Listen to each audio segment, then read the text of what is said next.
out by 33. There are levels to this, and Luka is on another one, 35-10-4.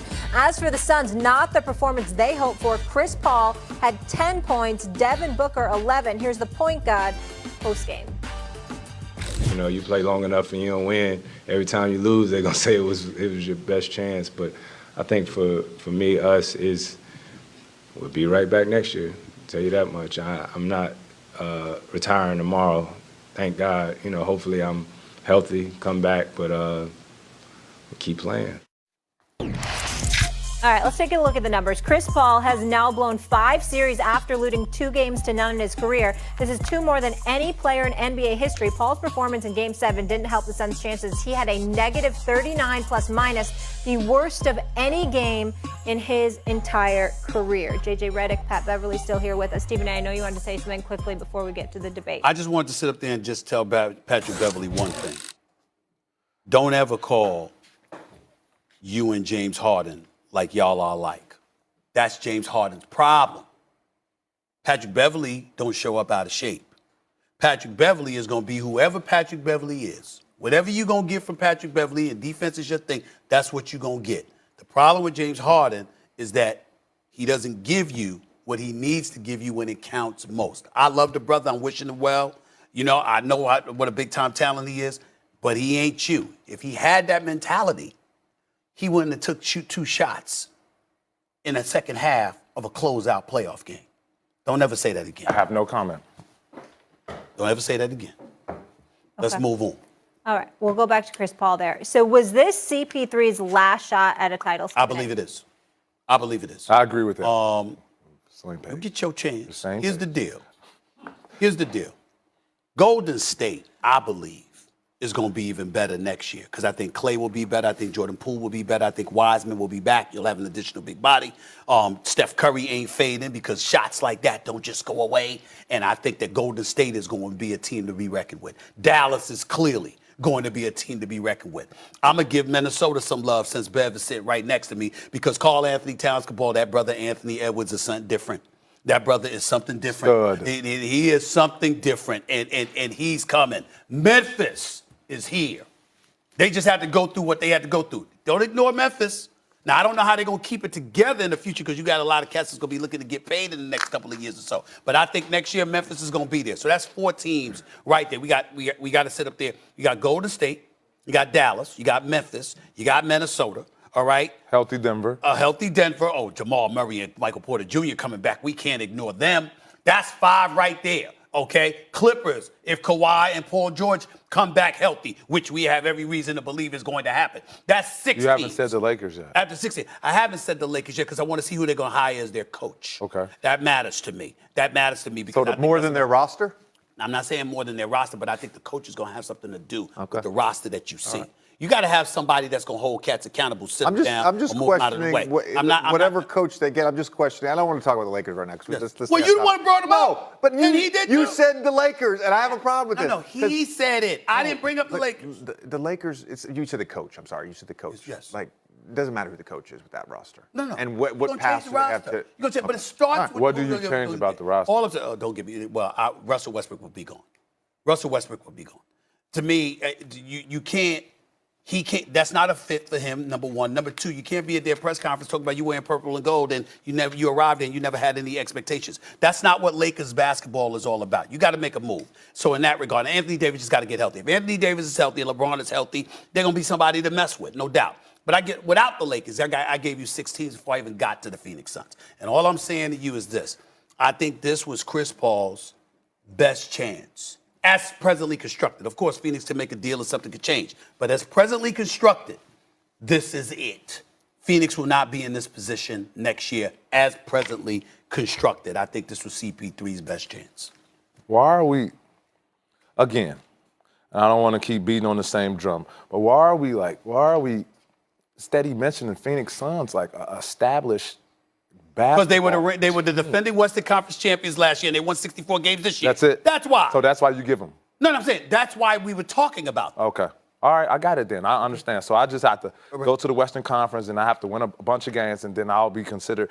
Minnesota Timberwolves will be considered one of the greatest teams. Okay, got it. Not one of the greatest teams ever. The greatest team. If you won 64 games this year and was the #1 seed, fresh off of getting to the finals the year before, we'd have been talking about you too. But with all due respect, Patrick Beverley, y'all did get bounced out of there. 50 games. Okay, but you lost the first round, right? Yeah. Did you? We did. Okay. I'm just because I was on the last show and the guy was Windhorst or whatever guy's name is. Windhorst. Yeah, he spoke about this team being a great team. And I just was trying to get the definition of a great team. So 63 games is a great team. I think being in the finals last year and a chance potentially to go to the Western Conference finals. Unless you're willing to stay for the record, the regular season doesn't matter. No, I didn't say. I know you didn't say that. I said health matters though. Okay. Absolutely. Okay. If Kawhi was healthy. You did say 50 games. Did y'all win 50 games? Yeah. Did you say that? Did you bring that up? Yeah. So what you say about 64 wins then? I guess they're a great team. All right, and they lost. Yeah. All right, JJ, get in here. Is this CP3's last shot at winning a title? As president constructed, absolutely it is. I think they missed a big opportunity at the trade deadline to get a third shot creator. A guy like Eric Gordon, they maybe could have got. And granted, Eric Gordon is not a superstar, but when they blitzed Devin Booker and they basically blitzed CP, or they switched everything with CP, he wasn't able to get to the elbow. They needed a guy who could get a shot. They needed a guy who could put pressure on the rim. Eric Gordon drives and he hits threes, and that's not the Phoenix Suns shot profile. That's the guy they're missing to me, is a guy like that. The big question mark about them going forward, what do they do with DeAndre Ayton? Because at times, I think sometimes I look at their team, and Ayton's fantastic. Whoa. He's okay. Well, okay, that's fine. He's fantastic at punishing mismatches. In the two-man pick and roll with him and CP, they're the #1 offensive doer among high-volume pick and roll players. So he is fantastic. He's going to be. He is fantastic. And he's 22 years old. CP's going to have that with any rolling big. So that's not okay. He had it with DeAndre Jordan. DeAndre Jordan's but fantastic. Again, I'm talking about the last 2 years. You go back 6 honest. NBA seasons. That was the best duo. So anybody that Chris Paul has played with, that was the best duo in the pick and roll. Okay. Just DeAndre Ayton. So he is fantastic already. But my point is, there's times where I think, having that traditional rim protecting, rim running big, like he's the one guy on your roster that you could facilitate a sign and trade with and potentially bring back a third player, a wing player that could get you buckets, that could guard. They just don't have that third option right now. Let me say this to you about DeAndre Ayton since you brought his name up. And I want to make sure that I'm clear about this. I'm not questioning how good he is. He's young. He's talented. He's a 7-footer. I think he's got some promise. No doubt about that. He wants max dollars. I'm not sure he deserves that. But I will say this to y'all, because you do pay for projecting what you're going to do moving forward. You were drafted #1 in the same draft that Luka Doncic was taken. And you got Trae Young. And Trae Young. Well, I just brought up because of yesterday's match. Right. Trae Young wasn't a part of yesterday's match, but obviously. See, what Trae Young has in his favor, since you just brought him up, is that Trae Young had big moments in the postseason where he showed up and he showed you that he was worthy of the praise. Lights gets bigger, he gets bigger. Way. That's right. Lights get bigger, he gets bigger. Agreed. We agree. Agreed. Right? Same thing with Luka. When you DeAndre Ayton and you know that Luka's against you and it's a game 7. I know it's not a direct matchup. It ain't like he's defending against Luka. It's not like Luka got the ball in his hands. He's a center. He's relying on CP and others to get him the ball. I understand. But at the same time, 5 points, 2 of 5 shooting in a game 7.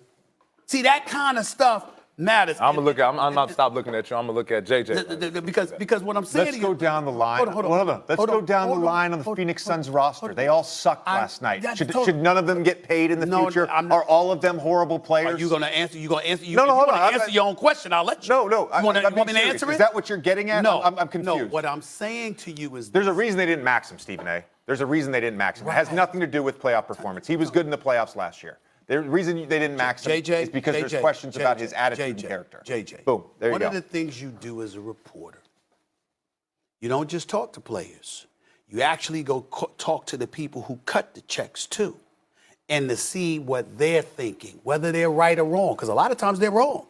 You guys, you can find I don't like the contract you have. I think you deserve more. Yeah, I think you deserve more. Okay? I didn't want you to retire. Remember that? I was like, the worst thing Philadelphia did was let you and Jimmy Butler walk out the door. As far as I'm concerned, make one more run at it. You should have never been to New Orleans. You should have been right there with Jimmy Butler. Philadelphia might have won a chip, in my estimation, if the two of you were there with Embiid and stuff like that. Hell, Ben Simmons might not have taken a break. I mean, for all we know. I mean, look, miracles could have happened. What I'm saying is, moments like yesterday matter because people who cut checks look for an excuse not to give it to you. Even if they're wrong, they look for an excuse not to give it to you. And it's important that you don't provide it to them. And when a game 7 arrives, that's an important moment. It dictates a lot. And if you are DeAndre Ayton, they're going to remember that. That's all I'm saying. I think it's important to. That's all I'm saying. No, it's a valid point. I basically was agreeing with you without, you getting to your point, and it's a valid point. I think the thing to note with DeAndre Ayton is how he views himself. Prior to Chris Paul going there, he was a 20-point per game scorer. He was the #1 pick. He was like the guy besides Devin Booker. Okay. So he's had to, in some ways, and I'm not saying he's done it, but in some ways he's had to sacrifice usage on that team. So he views himself as a max player. And then you get to the playoffs and you go halves without him touching the basketball. And a lot of that has to do with the Dallas defense. Because again, they're not operating in drop coverage. He's not getting those little 15-foot floaters. He's not getting the pocket pass with rolls all the way to the rim. And so there's a level of frustration. I did Game 6. He didn't get the ball to the second half. Well, go get it off the rim, 7-footer. Okay. Because it's a lot of bricks that Booker and CP putting up there. Right. So if you're great, what will Shaq do? Give me the ball, I'm going to dunk it. I don't want to hear none of that. I don't want to hear none of that. I'm not saying it's right. I'm all about greatness. I'm not saying it's what will right, Wilt Patrick. Chamberlain do? I'm not saying what will it's right, Shaquille Patrick. O'Neal do? Yeah. Get it off the rim. I don't have it in the pick and roll. I'm going to get it off the rim. I'm going to go get it. I'm going to go get it. And one of the things that buffers Bev's point is that if you listen to Shaquille O'Neal, what does he always say? He's always bringing that up about the bigs. He's always saying, listen, sure you should be getting the ball. Sure the guard's responsibility to get you the ball, et cetera, et cetera. But if you don't, you got to find a way to go and have an impact. And I guarantee. You got to do it. And I guarantee if he was to go up there, get 3 offensive rebounds and 3 dunks, I guarantee they'll post him the 4th time. But some of that to me is they didn't post him. And he shot 65% this year against mismatches. Anytime they switched, they didn't look for him. And when they did, he scored. Okay, so some of that is on the Suns' guard. Everyone's trying to find a way, and I'm trying to find a way to get into commercial break real quick. Man. Coming up here on First Take, Stephen A. got his wish, headed to